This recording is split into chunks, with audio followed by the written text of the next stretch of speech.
daughter get breast implants? No. No, you mean that? No, she did. I mean, I would know if she did. In a 2015 Rolling Stone interview, he repeated his joke that Ivanka was his type, saying, "She's really something, and what a beauty, that one." Too many to count. Donald Trump appears 11 times in my book, and it's a fascinating little ride through the book because I would have Donald Trump on, and I say it in the book, he was maybe one of the best top 5 guests of all time. And why? He was wild. I thought I was wild. He would come on. He would start assigning numbers to women and evaluating them. I'm like, is this guy for real? What is he doing? Like rating them 1 through 10. 1 through 10. I went, yes. Yeah. But I'm like, who does that? You know, it's pretty wild. Right. So anyway, I'm going home. But in your mind, a great guest. No, a great guest because he would say anything that came into his mind. He was completely unfiltered. He was talking about his daughter was the most attractive woman he ever met and how much he thought she was hot. We all know Trump says outrageous things, but what most people don't realize is that for over 2 decades, Howard Stern got Trump to admit things on live radio that are absolutely jaw-dropping.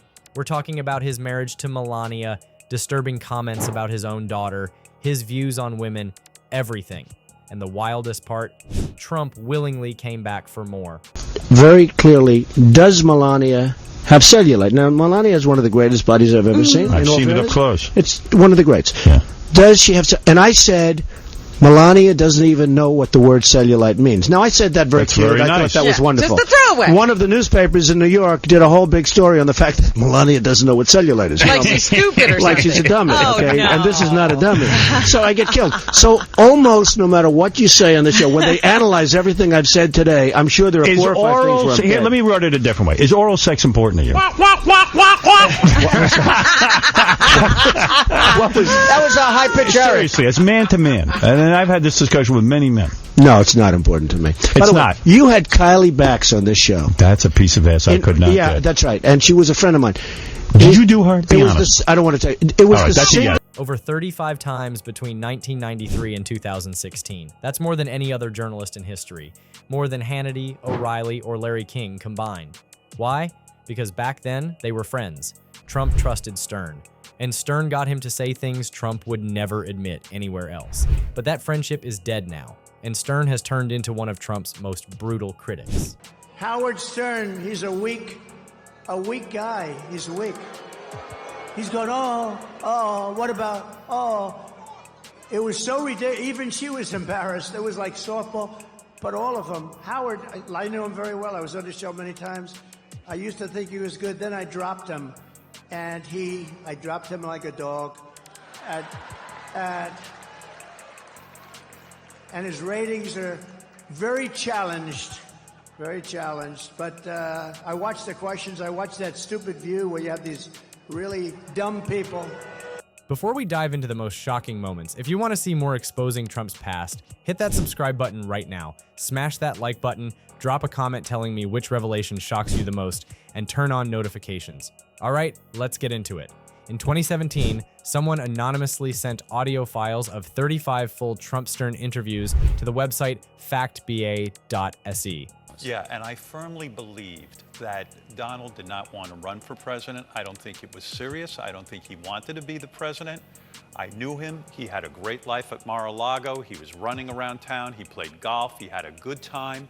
This created a searchable archive of over 15 hours containing more than 104,000 words Trump uttered on the Howard Stern show, and it's all there, permanently.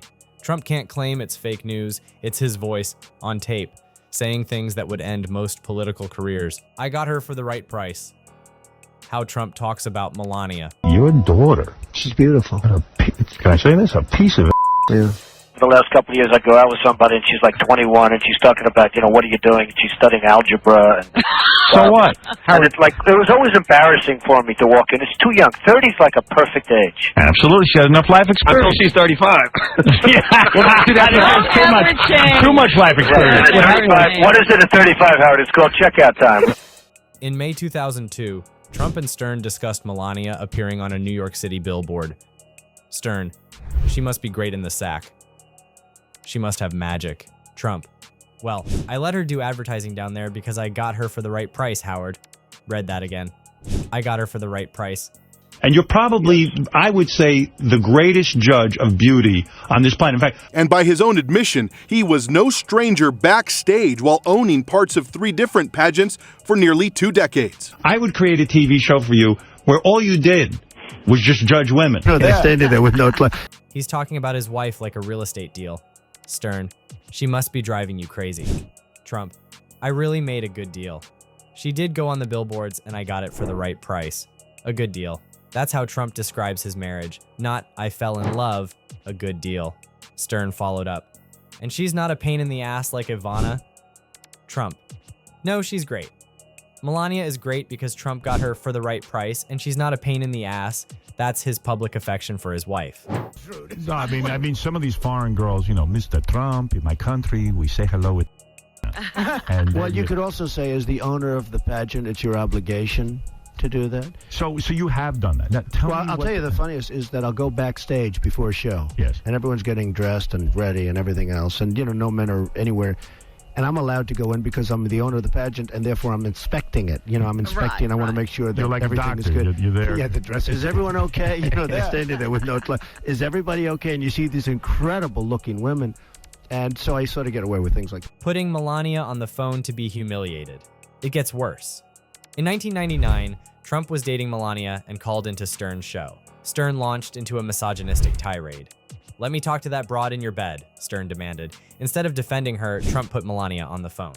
Stern immediately asked inappropriate sexual questions. He asked if they were intimate every night. Melania, even more. Stern, I have my pants off already. You'll read about he gets into an argument with the Daily News gossip columnist A.J. Benzer. They're fighting over a woman that they both had sex with on the air. I mean, it's crazy stuff. So this guy, easy. So, When's the last time you spoke to him? I spoke to, this is such a long saga with Donald. He was calling me all through the campaign. I don't mean on the air, off the air. Trump subjected his girlfriend to this degrading conversation on national radio. For ratings, for his ego. When Trump got back on the phone, Stern asked, "She's naked there, isn't she?" This was 1999. Trump was testing the waters for a presidential run. And he's allowing a radio host to sexually harass his girlfriend on air. Excuse me, what happened? Trump, on Tiffany's pregnancy. As Ivanka Trump grew older, Donald Trump made odd remarks about her beauty and physique. During a 2006 appearance on The View, he commented on the topic of her posing nude for Playboy. I don't think Ivanka would do that inside the magazine, although she does have a very nice figure. He also engaged in several conversations about his daughter's looks on Howard Stern's syndicated radio show, beginning in 2004. By the way, your daughter. she's beautiful. Can I say this? A piece of ass. Yeah. Boy, I would back up the Brinks truck. Introduce me to her. In a 2006 appearance, he also responded to a curious question Stern had about Ivanka. Did your daughter get breast implants? No. No, you mean that? No, she did. I mean, I would know if she did. In a 2015 Rolling Stone interview, he repeated his joke that Ivanka was his type, saying, "She's really something, and what a beauty, that one. If I weren't happily married and, her father." I've said that if Ivanka weren't my daughter, perhaps I'd be dating her. Stop it! Oh, it's so weird. In January 2004, Trump told Stern how he reacted when Marla Maples said she was pregnant with Tiffany. Trump. She said, "I think I'm so happy. We're about to have a child." I said, "Excuse me?" Stern, "Would you push her down the stairs if it happened?" Trump, "Honestly, I'm glad it happened. I have a great little daughter, Tiffany. But at the time, it was like, excuse me, what happened?" And then I said, "Well, what are we going to do about this?" She said, "Are you serious? It's the most beautiful day of our lives." I see. So you treat women with respect? I can't say that either. All right, good, all right. Somewhere in between. I do. I treat women with great respect. Treat women somewhere in between respect and doo-doo. All right, very good. Now, let's get to the women. Let's see pictures. That's what I'm into, okay? Number one, let's get to, here's a woman that you are associated with. Her name is Frederique. She is a lingerie model. Wow. This is a girl who is your girlfriend now.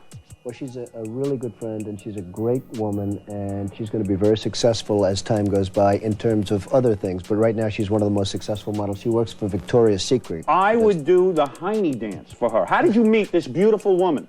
You know, I don't even know. I just met her. Did you go through the catalog and pick? Said, got him, need him, got him? No, but when I found out who she was, I got the catalog and checked it out. You did? She's really beautiful. And you called her on the phone and said, I would like to meet with you? Well, it just worked out that I got to meet her. And can you imagine being Tiffany and hearing your father describe finding out about your existence as, excuse me, what happened? Like you were a problem to be solved. The disturbing Ivanka comments. This is where things get truly uncomfortable. In September 2004, Stern brought up Ivanka. Stern, your daughter, can I say this? A piece of ass. Trump, yeah, just yeah. His daughter. Stern, boy, I would back up the Brinks truck. Trump didn't object, just noted she was a very successful model. You talk about trauma, and you've talked about it in relationship to President Trump. Yeah. That Donald Trump is a person who experienced a lot of trauma early on. Yeah, from what I know of Donald and his relationship with his father, it sounds traumatic.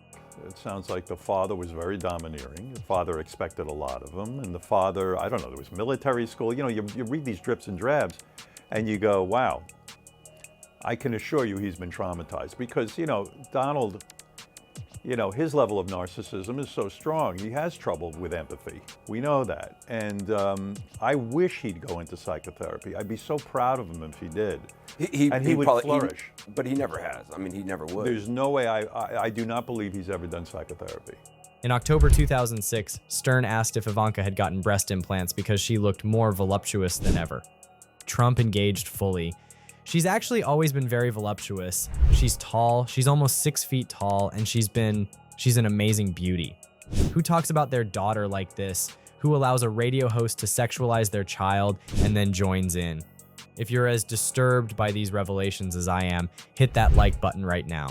Subscribe because we're exposing Trump's past every week. I was saying to myself, what the fuck is he going to say? I thought he hit the right tone. I thought it was beautiful. My boyhood idols, Howard Stern and David Letterman, were very considerate. I feel honored to be part of a group of people that knows what goes into doing a show like this. This show is not important. What is important is that we get to live in a country that allows us to have a show like this. Right. Imagine the pressure. I mean, he had to come out and be the face of free speech. Plus, he's representing Disney. And plus, he's supposed to be fucking funny. Yeah.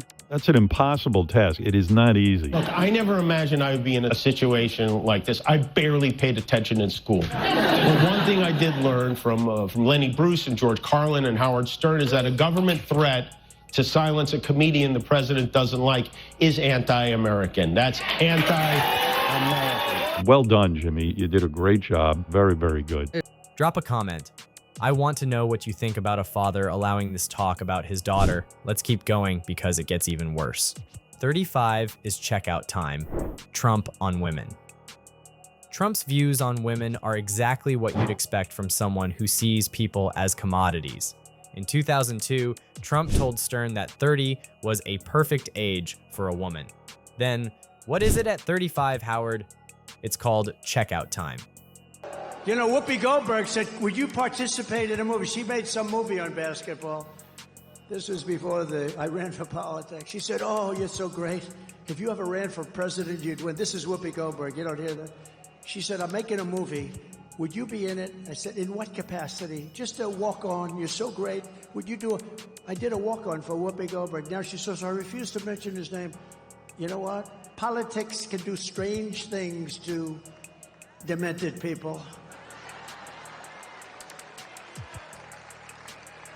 Now, I've hired Whoopi to work for me as a comedian before this stuff, and a long time ago. And I went, and, you know, I'm not particularly shy about what I hear. Her mouth was so foul, every word out of her mouth was like the F word, this. I was with a group of people, like sort of nice people, and we had to leave. She was so filthy dirty, disgusting, half the place left. I said I'd never hire her again. But she was so dirty. Every word was filthy dirty. And I left. And then I see her sitting about, oh, Whoopi, oh, what a loser she is. But I watched the way they ask questions. And it's like, you know, they're on the same, like they're partners in this crime that's being committed. Kamala, again. Checkout time. Like women have an expiration date. In 2006, Stern asked if Trump could now be banging 24-year-olds. Trump: "Oh, absolutely. I'd have no problem." He was 60 years old, married to Melania, casually discussing sex with women young enough to be his granddaughter. The Miss Universe confession. As Miss Universe pageant owner, Trump made essentially admissions of predatory behavior. In 2005, Stern asked if Trump would turn down a contestant asking to have sex with him. Trump: "I don't want to hurt their feelings." Then, "It could be a conflict of interest, but what you could say is that, as the owner of the pageant, it's your obligation to do that." But do you feel that in some way you helped make him president? Absolutely. Because Donald would come on my show. I mean, look. Does it make you feel bad or good? Well, look, I did not vote for Donald Trump. I go into great lengths in this book, and I think people will be interested in this. Hillary Clinton, you know, like in Moby Dick, I was chasing her. She was my obsession. I wanted to see Hillary Clinton win. And I thought if she had come on the show, the way I helped Donald was I let him come on and be a personality. Whether you liked him or not, people related to him as a human being. I wanted to do that for Hillary. The big knock against Hillary, especially with some of the male audience, was Trump fired back, calling Stern woke and claiming he lost his audience. In October 2024, Kamala Harris appeared on Stern's show. Stern said, "I know Donald Trump so many years. He was at my wedding. I always had a good time with him, but not as president of the United States." Trump attacked both Harris and Stern on Truth Social afterward. Donald Trump would come on my show, and this is why he was great. There was no filter. I go, "Donald, Angelina Jolie, she's one of the most beautiful actresses in the world." She's a 6, you know. Now, who says that? You know, most people, if they're having that thought, keep that pretty guarded. Not Donald. He was right into it. Ivanka Trump. You know who's one of the great beauties of the world, according to everybody, and I helped create her? Who? Ivanka. Most beautiful girl in the world. You know, I would marry her. These types of things, most people, certainly politicians, don't say. Well, no question. Seminar. Why this all matters. Every disgusting comment, every admission is in Trump's own words, on tape, permanently. He talked about his wife like a business transaction. He let a radio host sexualize his daughter. He admitted to groping women. He viewed women over 35 as worthless. He acknowledged predatory behavior toward pageant contestants. Because he's demonstrating a lot of the behaviors that I recognize. And I think as an interviewer, I've noticed this just when I used to interview him. I don't get to interview him anymore because he doesn't do it. But he was very susceptible to flattery. And if you gave, and I noticed this in your interviews with him, you would throw out something like, "Your poll numbers, you know, I've never seen anything like this." And well, it's a definite technique. It washes over him. Yes, it's a technique. You know, it's like if you meet someone who has a bad self-image, "Oh, you're very beautiful. You're so handsome. You're this, you're that." With Donald, it always starts out, notice I call him in every interview, Mr. Trump. Now, this is before he was president, Mr. Trump. That's intentional. Oh, absolutely. Someone had asked me, said, "Why do you call him Mr. Trump?" I said, "Because it loosens him up. He feels respected. He feels good about himself. Now he's going to roll. He's going to open up to me." Trump did all this voluntarily, repeatedly, for entertainment. CNN's review noted the conversations resembled a live stream from the boys' table in a 7th grade cafeteria. Trump eagerly rated women's bodies, shared sex details, and roared at crude jokes. Psychologists analyzing these interviews described Trump as exhibiting unbridled and extreme present hedonism. And I remember, and I say this, the first time he said, "I might run for president," he put out his first book. And I know some of the people involved in this, and they said, pretend like you're running for president and you'll sell a lot of books. And he did it, and it worked. Second book he put out, it was again, like 4 years later, he said, "I might run for president." And again, he said, "Oh, I'm selling books, and it helps sell books." Yeah. So what happened this time? He's on The Apprentice, the ratings were going down, and NBC was balking at giving him a raise. So what did he say? "I'll run for president, I'll get a lot of press." And I really believe that this was a gimmick to get NBC to raise up his salary and to keep The Apprentice on. If this opened your eyes to who Trump really is, hit that like button one more time. Subscribe. We're not stopping until every Trump secret is exposed. Drop a comment. Do these tapes disqualify Trump from office? Or do his supporters simply not care? Let me know. Thanks for watching, and I'll see you in the next one.